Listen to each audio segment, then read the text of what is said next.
Sabetan pedang Allah menyadarkannya, panglima musuh jadi syuhada setelah salat 2 rakaat.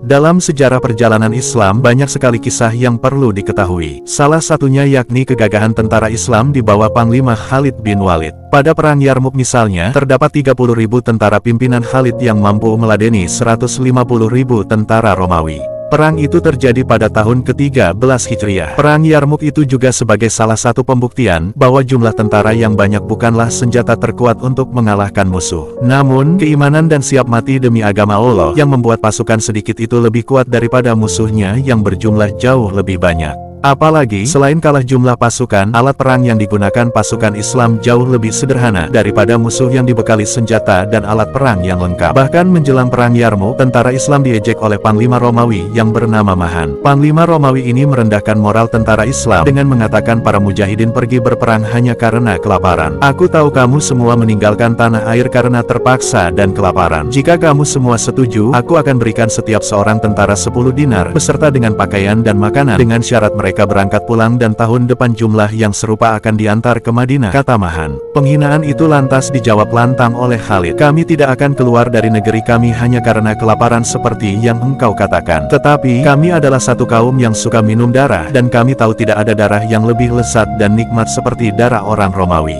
Karena itulah kami kemari. Sebelum perang besar, terjadi perang tanding 1 lawan 1 antara perwakilan pasukan muslimin dengan Romawi. Khalid kala itu ditantang seorang panglima Romawi bernama Georgius Theodorus. Orang Arab menyebut panglima andalan Romawi itu dengan jiri tudur. Tombak baja Gregorius saat itu memburu Khalid. Dengan cekatan, sang pedang Allah bisa menghindarinya. Khalid pun membalas dengan sabetan pedangnya yang mampu mematahkan tombak Gregorius. Gregorius lantas takjub sambil beralih kepada pedang besarnya. Dia heran tombaknya yang terbuat dari baja pilihan patah kena sabetan pedang Khalid. Kehebatan ilmu tarung Khalid juga membuat kagum Georgius. Kedua panglima besar itu lalu saling mendekat hingga kepala kuda mereka bersentuhan. Mereka lantas saling terlibat perbincangan yang dicatat dalam sejarah. Wahai Khalid, hendaklah kamu berkata benar karena setiap orang yang merdeka tidak akan berbohong. Apakah benar bahwa Tuhanmu telah menurunkan kepada nabimu sebilah pedang dari langit lalu diberikan kepadamu dan kalau diayunkan kepada seseorang pasti dia akan kalah? Tanya Georgius. Khalid lalu menjawab, tidak. Georgius bertanya lagi, mengapa kamu disebut pedang Allah? Khalid menjelaskan bahwa Allah telah mengutus seorang rasul dari bangsa Arab. Hanya, ada kalangan bangsa Arab yang mempercayainya dan ada yang mendustainya. Awalnya, Khalid termasuk kalangan orang yang mendustakan Allah dan rasulnya. Lantas, datanglah hidayah kepada Khalid untuk memeluk agama Islam. Bahkan Rasulullah sampai menyebut Khalid sebagai sebilah pedang dari pedang Allah. Apa yang kamu dakwahkan kepada manusia? Tanya Georgius lebih lanjut. Khalid menjawab, agar umat manusia bertauhid kepada Allah dan menerima ajaran Islam. Georgius lantas melanjutkan pertanyaannya kepada Khalid. Bagaimanakah kedudukan seseorang yang menerima Islam pada pilihan pertama pada hari ini? Kedudukan dan derajat bagi kami hanya satu di antara dua, yaitu apa yang ditetapkan Allah, mulia atau hina. Tak peduli apakah ia menerima Islam lebih dulu atau belakangan, jawab Khalid. Jadi, orang yang menerima Islam pada hari ini ya Khalid, apakah sama kedudukannya dengan yang lain dalam segala hal? Tanya Georgius lagi.